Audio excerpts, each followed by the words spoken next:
আচ্ছা, কখনো কি কল্পনা করেছেন, ধরুন হঠাৎ করেই কোনো এক কারণবশত পৃথিবীর সকল ইলেকট্রিক ডিভাইস কাজ করা বন্ধ করে দিয়েছে, পাশাপাশি মানুষ আর ঘুমোতে পারছে না। দীর্ঘ সময় ধরে না ঘুমিয়ে থাকার ফলে মানুষ নিজের মস্তিষ্কের কার্যক্ষমতা হারিয়ে পাগল হয়ে যেতে শুরু করেছে এবং ধীরে ধীরে সবাই মৃত্যুর কোলে ঢলে পড়ছে। বিজ্ঞানী আর ডাক্তারগণ এর পেছনের কারণ খুঁজে বের করার জন্য নানান প্রকার গবেষণা করে। শেষমেশ তারাও ব্যর্থ হয়। দুচোখ যেদিকে যায় সেদিকেই যেন মৃত্যুর মিছিল। সম্পূর্ণ পৃথিবী যেন একটি ধ্বংসস্তূপে পরিণত হয়েছে। এমন পরিস্থিতিতে মানুষ কি সার্ভাইভ করতে পারবে, নাকি গোটা পৃথিবী থেকে সম্পূর্ণ মানবজাতির অস্তিত্ব বিলুপ্ত হয়ে যাবে?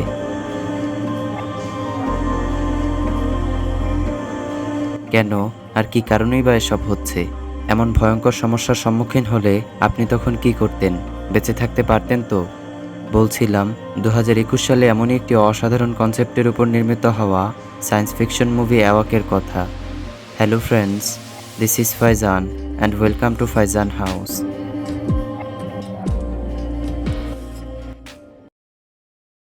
তো গল্পের শুরুতেই আমরা জিল নামক একজন মহিলাকে দেখতে পাই। সে মূলত ইউনিভার্সিটির ল্যাবে একজন সিকিউরিটি গার্ড হিসেবে কাজ করে। একটু পরে ল্যাবের ভেতরে যাওয়ার পর সে কারো আওয়াজ শুনতে পায়। তাই তখনই জিল একটি ক্যাবিনে লুকিয়ে পড়ে।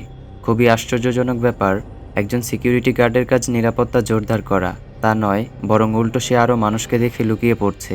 এর পেছনে তার একটি বাজে মতলব রয়েছে। তো লোকটি চলে যাওয়ার পর জিল ক্যাবিন থেকে বেরিয়ে দ্রুত একটি ল্যাবে প্রবেশ করে। সে সিসি ক্যামেরাকে ফাঁকি দিয়ে সেখান থেকে কিছু ডেট এক্সপায়ার্ড পিলস বা ড্রাগ চুরি করে। মূলত এটাই ছিল তার বাজে মতলব। সকালে জিল সেই ড্রাগগুলো গ্রেগ নামক একজন লোকের কাছে বিক্রি করে দেয়। গ্রেগ আবার ওই লোকগুলোর মাধ্যমে তার অবৈধ কারবার পরিচালনা করে থাকে। এরপর জিল সেখান থেকে সরাসরি তার ছেলেমেয়ের কাছে চলে যায়, যাদেরকে তার শাশুড়ি ডরিস দেখাশোনা করত। কারণ তার স্বামী ইউএস মিলিটারির একজন সদস্য ছিল, যে বছরখানেক আগেই যুদ্ধে মারা গিয়েছে। তাই পুরো সংসারের খরচ তাকে একাই বহন করতে হয়। কাজের প্রেসারে সে তার সন্তানদের দেখভাল করতে পারে না। তাই জিল আজ তার ছেলেমেয়েকে নিয়ে যেতে এসেছে। তার ছেলের নাম নোয়া এবং মেয়ের নাম মাটিল্ডা। তো জিল সেখান থেকে নোয়া এবং মাটিল্ডাকে নিয়ে যায়। একটু পর মাঝপথে একটি আলোর ঝলকানি লক্ষ্য করা যায়। তখনই সেখানে আশ্চর্যজনক সব ঘটনা ঘটতে শুরু করে। হঠাৎ জিলদের গাড়িটি কাজ করা বন্ধ করে দেয়, পাশাপাশি একটি গাড়ি নিয়ন্ত্রণ হারিয়ে তাদের গাড়িতে ধাক্কা দেয়। ফলে তারা সবাই মিলে গাড়িসহ পাশের একটি লেকে পড়ে যায়। জিল কোনো মতো তার ছেলে মেয়েদের গাড়ি থেকে বের করে দেয়। সে এবং নোয়া উপরে উঠে আসলেও মাটিল্ডাকে কোথাও দেখা যায় না। তখন তারা পাশেই লক্ষ্য করে মাটিল্ডাকে দুজন পুলিশ রেস্কিউ করে তাকে বাঁচানোর চেষ্টা করছে। ভাগ্য ভালো হওয়ায় সে বেঁচে যায়। জিলের মাথায় আঘাত পাওয়ার কারণে হাসপাতালে চলে যায়, কিন্তু সেখানের অবস্থাও বেশ ভয়াবহ। হঠাৎ করেই কোনো এক কারণবশত সকল ইলেকট্রিক ডিভাইস অকেজো হয়ে পড়েছে। ফলে গাড়ি দুর্ঘটনার কবলে পড়ে ব্যাপক মানুষ আহত হয়েছে। চারিদিকে শুধু চিৎকার চেঁচামেচির আওয়াজ। কারো মতে এটা সন্ত্রাসী গোষ্ঠীর আক্রমণ, আবার কারো কারো মতে এসব চাইনিজ টেকনোলজির মাধ্যমে করা কারসাজি। তবে বেশিরভাগ মানুষই ভাবছে কোথাও হয়তো যুদ্ধ শুরু হয়েছে। এরই মাঝে সেখানে আশ্চর্যজনক ঘটনা ঘটে যায়। বহু বছর ধরে কোমায় থাকা দুজন রোগী হঠাৎ করে জেগে উঠেছে। খুবই অদ্ভুত ব্যাপার, এই ঘটনাটি হয়তো পৃথিবীবাসীর জন্য বড় কোনো বিপদের ইঙ্গিত দিচ্ছে। জিল তার ছেলে মেয়েকে নিয়ে বাসায় চলে যায়। রাত হয়ে যায়, পুরো শহরটি যেন অন্ধকারে ছেয়ে গেছে। অবস্থা এমন পর্যায়ে পৌঁছে গিয়েছে যে কোথাও কোনো আলো নেই, বিদ্যুৎ চালিত কোনো যন্ত্রপাতিও চলছে না। এদিকে জিল বিছানায় শুয়ে আছে, কিন্তু তার চোখে ঘুম আসছে না। শুধুমাত্র জিলের ক্ষেত্রে যে এমনটা ঘটছে তা নয়, তার পাশাপাশি ডরিচ এবং নোয়ার চোখেও ঘুম নেই। অপরদিকে মাটিল্ডা ঠিকই ঘুমাচ্ছে। জিল তার ছেলে নোয়ার সাথে গল্প করতে শুরু করে। তখনই তারা জানালা দিয়ে লক্ষ্য করে আকাশ থেকে স্যাটেলাইটগুলো তারার মতো খসে পড়ছে। এটা দেখে জিল তার অফিসের দিকে দ্রুত রওনা হয়। সে তখন দেখতে পায় আশেপাশে এক ভুতুড়ে পরিবেশের আবির্ভাব হয়েছে। কিছু মানুষ ভয়ে চিৎকার করছে, আবার কিছু কিছু মানুষ এই মুহূর্তটাকে উদযাপন করছে। তবে এটা সহজেই বলা যায় যে তাদের এই আনন্দ অতি শীঘ্রই এক মহাবিপদের মাধ্যমে চাপা পড়তে যাচ্ছে। তো একটা সময় জিলের সাথে গ্রেগের দেখা হয়। গ্রেগ বলে, আমার আরও কিছু জম্বি পিলস প্রয়োজন। মানুষ এখন পাগলের মতো এসব খুঁজছে, আমি তোমাকে দ্বিগুণ টাকা দেব, তুমি আমাকে এসব পিলস এনে দাও। জিল তার কথায় রাজি হয়ে যায়। তাই সে ল্যাবের ভেতর পিলস চুরি করার উদ্দেশ্যে প্রবেশ করে। কিন্তু একটু পরেই ভোর হয়ে যায়। আর্মিদের বহর গাড়ি নিয়ে সেখানে চলে আসে, যা দেখে আশেপাশের মানুষ বলাবলি করে, আমাদের গাড়ি তো চলছে না, তাহলে এদের গাড়ি কিভাবে চলছে? এই প্রশ্নের উত্তর গল্পের ভেতরেই জানা যাবে। তো কিছু সোলজার ল্যাবের ভেতরে ঢুকে জিলকে হাতে নাতে ধরে ফেলে। তবে মার্ফি নামক এই মহিলাটি তাকে বাঁচিয়ে নেয়, কারণ তারা দুজন দুজনের পূর্ব পরিচিত ছিল। মার্ফি আর্মিদের মেজর, এর পাশাপাশি সে একজন সাইকিয়াট্রিস্ট। সে ল্যাব থেকে প্রয়োজনীয় ডকুমেন্ট নিয়ে নেয়। সে জিলকে বলে, আমরা একটি হাব তৈরি করতে যাচ্ছি, তো তুমি যেহেতু আগে ইউএস মিলিটারিতে মেডিকেল বিষয়ে আমার সঙ্গে কাজ করেছো, তাই তুমি চাইলে আমাদের সাথে যেতে পারো। জিল বুঝে উঠতে পারেন না এসব হচ্ছেটা কি, তাই সে মার্ফির কথায় কোনো প্রকার সায় দেয় না। তখন ব্রায়ান নামক একজন লোক জিলকে বিষয়টা বুঝিয়ে বলে, বিদ্যুৎ চালিত সকল ডিভাইস অকেজ হয়ে পড়েছে, আশেপাশে কোথাও বিদ্যুৎ নেই, কিন্তু এসব কিছু রিপেয়ার করে পুনরায় অ্যাক্টিভ করা সম্ভব। সমস্যাটা এখানে নয়, আসল সমস্যা হলো পৃথিবীর কোনো মানুষই ঘুমোতে পারছে না। টানা 24 ঘন্টা না ঘুমানোর ফলে আমাদের মস্তিষ্ক দুর্বল হয়ে পড়বে। 96 ঘন্টা পর অর্গানস কাজ করা বন্ধ করে দেবে এবং একটা পর্যায়ে আমরা তখন মারা যাব। আর এই বিষয়টা সমাধানের জন্য নর্থ লুইসবার্গে একটি স্টেশন সেট আপ করা হয়েছে, যেখানে একজন বৃদ্ধা মহিলার উপর গবেষণা করা হচ্ছে, যে কিনা পৃথিবীতে একমাত্র ঘুমোতে পারা ব্যক্তি। ব্রায়ানের এসব কথা জিলের পাগলামি মনে হয়। জিল বলে, ওই মহিলাটি যদি পৃথিবীতে একমাত্র ঘুমোতে পারা ব্যক্তি হয়, তাহলে আমার মেয়েকে, সে কি এলিয়েন?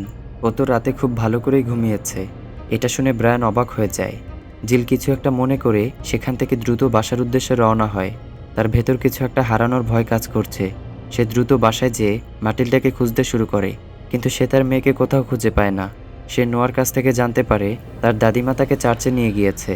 এটা শুনে জিল বলে, যত দ্রুত সম্ভব মাটিলটাকে সেখান থেকে নিয়ে আসতে হবে, কারণ ও এখন বিপদের মধ্যে রয়েছে। জিল বাসার প্রয়োজনীয় জিনিসপত্র ব্যাগে নিয়ে নেয়। তারা দুজন চলেই যাবে, তখনই সেখানে ব্রায়ান এসে উপস্থিত হয়। ব্রায়ান জিলকে বলে, যেহেতু তোমার মেয়ে ঘুমোতে পারছে, তাই তোমার উচিত ওকে আমাদের সাথে করে হাবে নিয়ে যাওয়া। কিন্তু জিল রাজি হয় না। সে তার মেয়েকে কোনো ধরনের এক্সপেরিমেন্টের বস্তু হতে দেবে না। তবে তারা সবাই একমতে এসে পৌঁছায় যে তাদের আগে মাটিলটাকে চার্চ থেকে উদ্ধার করে আনতে হবে। তাই তারা তাকে রেস্কিউ করার জন্য বেরিয়ে পড়ে। পথিমধ্যে দেখা যায় দীর্ঘ সময় ধরে না ঘুমিয়ে থাকার ফলে মানুষের মস্তিষ্কে বিরূপ প্রভাব পড়েছে। চিকিৎসার জন্য কোথাও কোনো ডাক্তার পাওয়া যাচ্ছে না। মানুষজন ঘুমের ঔষধের জন্য ফার্মেসিতে ভাঙচুর চালানো শুরু করেছে। উগ্রতার নৃশংসতায় গোটা শহর সম্পূর্ণ ছেয়ে গেছে। তারা যাওয়ার পথে ডাস্টবিনের পাশে পুলিশের একটি ডেড বডি দেখতে পায়। পরিস্থিতি আর ভালো নেই। অপরদিকে মাটিলটাকে সেই চার্চে দেখা যায়। সে সুরক্ষিত আছে, কারণ চার্চের ধর্মযাজক তার কিছুই হতে দেয়নি। সে সবাইকে শান্ত থাকতে বলে। ধর্মযাজক সবাইকে উদ্দেশ্য করে বলে, যেহেতু বাচ্চা মেয়েটি ঘুমোতে পারছে, তাই আমাদের আশা হারালে চলবে না। সৃষ্টিকর্তা আমাদেরও পথ দেখাবেন। তবে সেখানকার অধিকাংশ মানুষই অন্ধবিশ্বাসী ছিল। কেউ বলে মেয়েটিকে সৃষ্টিকর্তার প্রতি উৎসর্গ করতে হবে, আবার কেউ বা তাকে বলি দেওয়ার কথা বলে। তাদের কথা দ্বারা এটাই বোঝা যায় যে মানুষের মস্তিষ্ক প্রায় কাজ করা বন্ধ করে দিয়েছে। একটু পর সেখানে জিল, নোয়া এবং ব্রায়ান চলে আসে। জিল তার মেয়েকে নিয়ে যেতে চায়, কিন্তু সেখানকার লোকজন তাকে বাধা দেয়। এরপর ব্রায়ান তাদের সবাইকে ভালো করে বিষয়টা বুঝিয়ে বলে। সে বলে, আমরা দীর্ঘ সময় ধরে না ঘুমালে আমাদের মৃত্যু নিশ্চিত, তাই দ্রুত এটার সমাধান প্রয়োজন। আমাদের বিজ্ঞানী এবং ডাক্তারগণ বিষয়টা সমাধানের জন্য কাজ করছে, সেজন্য এই মেয়েটিকে আমাদের প্রয়োজন। কিন্তু তার কথায় কেউ পাত্তা না দিয়ে সেখানে একজন ব্যক্তি ব্রায়ানের দিকেই বই ছুঁড়ে মারে। ফলে ব্রায়ান তখন রেগে গিয়ে বলে, যদি তোমরা ভালোই ভালো মেয়েটিকে না দাও, তবে আমি আর্মি নিয়ে আসতে বাধ্য হব। একথা শুনে পেছন থেকে একজন পুলিশ তার মাথায় গুলি করে তাকে মেরে ফেলে, যেটা দেখে মানুষজন ভয়ে হইচই শুরু করে দেয়। সম্পূর্ণ পরিস্থিতি সেখানে হাতের বাইরে চলে যায়। চোখের সামনে এরকম ভয়াবহ মৃত্যু দেখে নোয়া হতভম্ব হয়ে পড়ে। এদিকে সেই পুলিশটি মাটিলটাকে মেরে ফেলার জন্য খুঁজতে থাকে, কারণ বাকি সবার মতো সেও অন্ধবিশ্বাস করত যে মেয়েটিকে মেরে ফেলতে পারলেই সব সমস্যার সমাধান হবে। মাটিলটা কোথায় আছে, ডরিচ ইশারায় জিলকে সেটা বুঝিয়ে দেয় এবং ডরিচের কথা মতো জিল তার মেয়েকে খুঁজে পায়। অপরদিকে নোয়া মৃত ব্রায়ানের পকেট থেকে সেই হাতটির ঠিকানা নিয়ে নেয়। এরপর তারা তিনজন সেই চার্চ থেকে কোনোভাবে পালিয়ে চলে আসে। তারা গাড়ির জন্য একটি গ্যারেজে চলে যায়। জিল তখন বলে, মাটিলটাকে একটি নিরাপদ জায়গায় নিয়ে যেতে হবে, কিন্তু নোয়া এতে আপত্তি জানায়। সে বলে, একটা সময় আমরা সবাই মারা যাব, তখন মাটিলটা কিভাবে একা নিজের খেয়াল রাখবে? তাই আমাদের উচিত ওকে হাবের সেই ঘুমোতে পারা বৃদ্ধা মহিলার কাছে নিয়ে যাওয়া। সে হয়তো ওর দেখভাল করতে পারবে।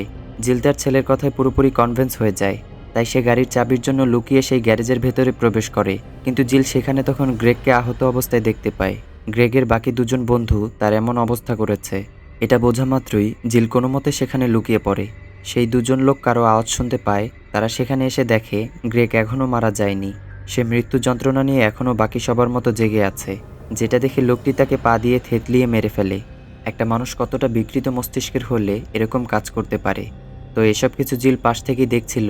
সে ভয়ে প্রায় একাকার হয়ে পড়েছে। জিল কোনো মতে সেখান থেকে একটি গাড়ির চাবি নিয়ে নেয়। পরে তারা সবাই গাড়িতে করে সেই হাবের উদ্দেশ্যে যাত্রা করে। রাত হয়ে যায়। মাটিল্ডা গাড়ির পেছনের সিটেই ঘুমিয়ে পড়েছে। শুধুমাত্র সেই কেন, আর কারো ক্ষেত্রে কেন এমনটা ঘটছে না? তাদের প্রতি কেন এই অবিচার করা হলো? এসব ভাবতে ভাবতে নোয়া খুবই আপসেট হয়ে পড়ে। কিছু দূর যেতেই তারা একটি গাড়ি লক্ষ্য করে, যেটার খুব বাজেভাবে অ্যাক্সিডেন্ট হয়েছে। জিল কাছে যেয়ে দেখতে পায় সেই দুজন লোক দুর্ঘটনার কবলে পড়ে বেশ আহত হয়ে পড়েছে। তাদের পরিস্থিতি এমন হয়ে দাঁড়িয়েছে যে তারা বাঁচবেও না, আবার মারাও যাচ্ছে না, শুধুমাত্র মৃত্যুর যন্ত্রণায় ছটফট করছে, যেমনটা গ্রেক এবং হসপিটালের কোমায় থাকা দুজন ব্যক্তির সাথে হয়েছিল। পৃথিবীর কেউ ঘুমোতে পারছে না, সবাই কোনো না কোনোভাবে জেগে আছে। তো জিল সেই লোকটির কাছ থেকে তাদের নিরাপত্তার জন্য বন্দুকটি নিয়ে নেয়। এরপর তারা আবারও যাত্রা শুরু করে। ভোর হয়ে যায়। একটু পর রাস্তার সামনে কিছু মানুষ দেখা যায়, যারা বিবস্ত্র অবস্থায় দাঁড়িয়েছিল। মানুষজন এখন তাদের স্বাভাবিক চিন্তাশক্তি হারিয়ে ফেলেছে। জিল তাদেরকে এড়িয়ে কোনো মতো গাড়িটি পাশ কাটিয়ে নিয়ে চলে যায়। তারা একটি পাবলিক লাইব্রেরিতে এসে পৌঁছায়। এরপর জিল তার মেয়েকে বলে, যখন আমি বেঁচে থাকবো না তখন তুমি এরকম একটি লাইব্রেরি খুঁজে নিজে নিজে পড়বে। একথা শুনে মাটিল্ডা কান্নায় ভেঙে পড়ে। সে তার মেয়েকে বন্দুক চালানো শেখাতে শুরু করে, মানে জিল তাকে এখন সার্ভাইভ করানোর জন্য মানসিকভাবে প্রস্তুত করতে শুরু করেছে। সে মাটিল্ডাকে বোঝানোর জন্য তার সামনে কয়েকটি গুলি করে। পরক্ষণেই সেখান থেকে নোয়া বেরিয়ে আসে। সে অবাক হয়ে যায়, একটুর জন্য নোয়া তার মায়ের কাছ থেকে প্রাণে বেঁচে গেল। কিন্তু জিল ভেবেছিল তার ছেলে তো গাড়িতেই আছে। আসলে দীর্ঘ সময় ধরে না ঘুমিয়ে থাকার ফলে বাকি সবার মতো জিলের মস্তিষ্কও ধীরে ধীরে অকেজো হয়ে পড়েছে। তো এরপর জিল এবং তার ছেলে নোয়া ম্যাপে সেই হাবটির লোকেশন খুঁজে বের করে। অপরদিকে মাটিল্ডা সেই গাড়িতেই ঘুমিয়ে পড়েছিল। তখনই দেখা যায় আশেপাশে জেলখানায় সকল কয়েদিদের ছেড়ে দেওয়া হয়েছে, কারণ এমন ভয়াবহ পরিস্থিতিতে হিংস্র কয়েদিদের দেখভাল করা প্রায় অসম্ভব। এরপর সেই কয়েদিদের মধ্যে ডস নামক একজন ব্যক্তি জিলদের গাড়িটি নিয়ে পালিয়ে যায়। এটা দেখে নোয়া এবং তার মা কিছুই করতে পারে না। এক মহাবিপদে তারা ফেঁসে গেছে। সেখানে একজন কয়েদি জিলকে উদ্দেশ্য করে বলে, যদি তুমি এই ছেলেটিকে আমাদেরকে দিয়ে দাও তবে আমরা তোমার কোনো ক্ষতি করব না। কিন্তু জিল এসব কথায় কোনো পাত্তা না দিয়ে তাদেরকে উল্টো বন্দুকের ভয় দেখিয়ে ফায়ার করে। বিপদ যখন আসে সবকিছু একসাথেই নিয়ে আসে। বন্দুকটিতে আর কোনো গুলি ছিল না। তাদের দুজনের বাঁচার জন্য হয়তো আর কোনো উপায় নেই। সৌভাগ্যবশত এমন সময় ডস তাদের গাড়িটি নিয়ে সেখানে হাজির হয় এবং তাদের দুজনকে সেখান থেকে বাঁচিয়ে নেয়। জিল ডচের দিকে বন্দুক তাক করে রাখে, তবে ডচ জানায় অন্য সব কয়েদিদের মতো সে নয়, সে একজন ভালো মনের মানুষ। সে এখান থেকে পালানোর জন্যই তাদের গাড়িটি নিয়েছিল।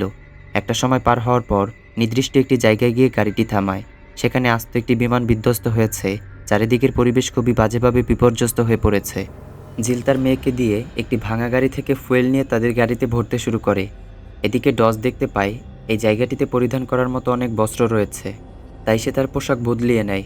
তারা সেখানে কিছুক্ষণ বিশ্রাম করে নেয়। এরপর ডস তাদেরকে জিজ্ঞেস করে, তোমরা যাচ্ছটা কোথায়? জিল বলে, আমরা নর্থ লুইসবার্গের একটি হাবে যাব। সেখানে মানুষের ঘুম পুনরায় ফিরিয়ে আনার জন্য সমাধান খোঁজা হচ্ছে। ডস জানায়, আমিও নর্থের দিকেই যাচ্ছি, মানে আমরা সবাই একসাথে গাড়িতে করেই যেতে পারবো। রাতে তারা নর্থের দিকে যাত্রা শুরু করে। জিল তার মেয়েকে দিয়ে ড্রাইভিং করায়, কারণ প্রচণ্ড ঘুমে তাদের সবার শরীর ছেড়ে দিচ্ছিল। একটু সামনে যেতেই দেখা যায় রাস্তাটি আবর্জনা দ্বারা বন্ধ করে দেওয়া হয়েছে। আশ্চর্যজনক বিষয় এটাই যে সেখানে যে মানুষজন ছিল সবাই মানসিকভাবে ভারসাম্যহীন হয়ে পড়েছে। তাই জিলদের আগে যারা এখানে এসেছিল তাদের সবাইকে হাত পা বেঁধে উল্টো করে ঝুলিয়ে রাখা হয়েছে। বিপদ আসন্ন বুঝতে পেরে জিল মাটিল্ডাকে সরিয়ে কোনো মতো গাড়িটিকে সামলায়, কিন্তু ততক্ষণে সেই অদ্ভুত লোকগুলো তাদের ওপর আক্রমণ করে বসে। গাড়ির গ্লাসগুলো তারা একে একে ভেঙে ফেলতে শুরু করে। তারা কোনো মতে সেখান থেকে প্রাণে বেঁচে ফেরে। সকল বিপদ কেটে গেছে। একটা দীর্ঘ সময় পর অবশেষে তারা সেই হাবে এসে পৌঁছায়। ডস তাদেরকে সেখানে ছেড়ে দিয়ে তার গন্তব্যের উদ্দেশ্যে যাত্রা করে। জিল তার ছেলেমেয়েদেরকে সেখানে অপেক্ষা করতে বলে। সে মাটিল্ডা এবং নোয়াকে জানায়, আমি আগে সেই হাবে যেয়ে দেখে আসব তোমাদের জন্য ওখানে কোনো বিপদ হতে পারে কি না। আর আমি যদি ফিরে না আসি তবে তোমরা কখনো সেখানে যাওয়ার চেষ্টা করবে না, এখানেই থেকে যাবে। এসব বলে জিল তার ছেলেমেয়ের কাছ থেকে বিদায় নেয়। জঙ্গলের ভেতর দিয়ে যেতে শুরু করে। জঙ্গল পার হওয়ার পরে সেই হাবটিকে দেখা যায়। জিল দেখতে পায় ঘুম দূর করার জন্য সোলজাররা নিজেদের শরীরে স্টিমুলেন্ট নিচ্ছে। হাবটির চারিদিকে কড়া নিরাপত্তা দ্বারা বেষ্টিত ছিল। সোলজাররা ভেতরে প্রবেশের সময় জিল লুকিয়ে সিকিউরিটি কোডটি শুনে নেয়। পরে সেই কোডটি দ্বারা সে ভেতরে প্রবেশ করে। কেউ যাতে তাকে কোনো প্রকার সন্দেহ না করে তাই সে চালাকি করে সেখানে থাকা একটি অ্যাফ্রন পরে নেয়। এরপর জিল ব্লাড স্যাম্পলের বাহানা দিয়ে ল্যাবে ঢুকে পড়ে, যেখানে সেই বৃদ্ধা মহিলাকে রাখা হয়েছিল, যার উপর বিভিন্ন এক্সপেরিমেন্ট করা হচ্ছে। জিল তাকে বলে, তুমি চিন্তা করো না, তোমাকে আমি এখান থেকে মুক্ত করব। তার বিনিময়ে তোমাকে আমার মেয়ের খেয়াল রাখতে হবে। বৃদ্ধা মহিলাটি জানায়, আমি এটা পারবো না, আমার বেঁচে থাকার কোনো প্রকার ইচ্ছা নেই। আমি কয়েক মাস আগেই মারা যেতাম, কিন্তু এই লোকগুলো আমাকে বাঁচিয়ে তুলেছে। তখনই সেখানে ডাক্তার মার্ফি চলে আসে। মার্ফি জিলকে দেখে কিছুটা অবাক হয়ে বলে, অবশেষে তাহলে তুমি এখানে এসেই পড়েছ। আচ্ছা, তোমার কাছে কি আমার পরিবারের কোনো খবর রয়েছে? জিল জানায়, ব্রায়ান হয়তো এই ব্যাপারে ভালো কিছু বলতে পারবে, তবে ব্রায়ান যে মারা গিয়েছে এই কথাটা সে তার কাছ থেকে এড়িয়ে যায়। জিল মার্ফিকে জিজ্ঞেস করে, এই বিষয় সম্পর্কে তোমরা কি কোনো সমাধান খুঁজে পেয়েছো? মার্ফি তখন বলে, আমরা এটার এখনও কোনো সমাধান খুঁজে পাইনি, কিন্তু এক ধরনের স্টিমুল্যান্ট রয়েছে যেটা শরীরে ইনজেক্ট করলে আপাতত স্বস্তি মিলছে, তবে এটার কারণে ব্রেনে কিছুটা সাইড ইফেক্ট হচ্ছে। মার্ফি আরও বলে, এক ধরনের সোলার ফ্লেয়ারের কারণে এমনটা হয়েছে। বিদ্যুৎ চালিত সকল ডিভাইস তো পুনরায় রিঅ্যাক্টিভ করা সম্ভব, কিন্তু মানুষের চোখে ঘুম ফিরিয়ে আনার ব্যাপারে আমরা এখনও অসফল। এসব কথা শুনে জিল ল্যাব থেকে বেরিয়ে যায়, কারণ এখানে সে যেই উদ্দেশ্যে এসেছিল তা আর হচ্ছে না। সে এখন লক্ষ্য করে আকাশে এক ধরনের কৃত্রিম আলো জ্বালানো হয়েছে। একটু পর সাহায্যের জন্য ডট জিলের ছেলেমেয়েদেরকে নিয়ে সেখানে হাজির হয়। এটা দেখে জিল তার ছেলেমেয়েকে বাঁচানোর জন্য ছুটে চলে আসে, কিন্তু সেখানে থাকা একজন সোলজার তার উপর ঝাঁপিয়ে পড়ে তার মাথায় বন্দুক তাক করে ধরে। সবাইকে বাঁচানোর জন্য মাটিল্ডা গাড়ি থেকে বেরিয়ে এসে তাদেরকে জানায় যে সে ঘুমোতে পারে, তাই সোলজাররা তাকে ল্যাবে নিয়ে যায়। সেখানে একটি শিম্পাঞ্জির উপর পরীক্ষা চালানোর জন্য অ্যানেস্থেটিক গ্যাস দেওয়া হয়, কিন্তু শিম্পাঞ্জিটি তবুও ঘুমাচ্ছিল না। মানে মানুষের পাশাপাশি সোলার ফ্লেয়ারের প্রভাব প্রাণীদের উপরেও পড়েছে। এরপর তারা মাটিল্ডার উপর ইথার প্রয়োগ করার সিদ্ধান্ত নেয়, যাতে করে তারা জানতে পারে যে তার ভেতর কী এমন বিশেষত্ব রয়েছে যেটা তাকে ঘুমোতে সাহায্য করছে। এজন্য মার্ফি এবং সায়েন্টিস্ট সর্বপ্রথম তার উপর অ্যানেস্থেটিক গ্যাস প্রয়োগ করে এবং কিছু সময়ের ভেতরেই সে ঘুমিয়ে পড়ে। এটা দেখে তো তারা বেশ অবাক। ভোর হয়ে যায়, চারিদিকের পরিবেশ খুবই শান্ত। ডজকে সোলজাররা স্টিমুলেন্ট পুশ করার সিদ্ধান্ত নেয়। যেহেতু সে একজন ইলেকট্রিশিয়ান, তাই তাকে বাঁচিয়ে রাখা ক্ষতির কিছু না। এদিকে ল্যাবে সেই বৃদ্ধা মহিলাটি শ্বাসরোধ হয়ে সেখানেই মারা যায়। বৃদ্ধাকে বাঁচানোর জন্য তারা সর্বোচ্চ চেষ্টা করে, কিন্তু তবুও কোনো লাভ হয় না। যেটা দেখে মার্ফি বলে, এখন আমাদের কাছে মাটিল্লাই শেষ ভরসা। আমাদের উচিত তার ভাইকে এনে পরীক্ষা করা, যাতে করে আমরা তাদের দুজনের ভেতর আসল পার্থক্যটা খুঁজে বের করতে পারি।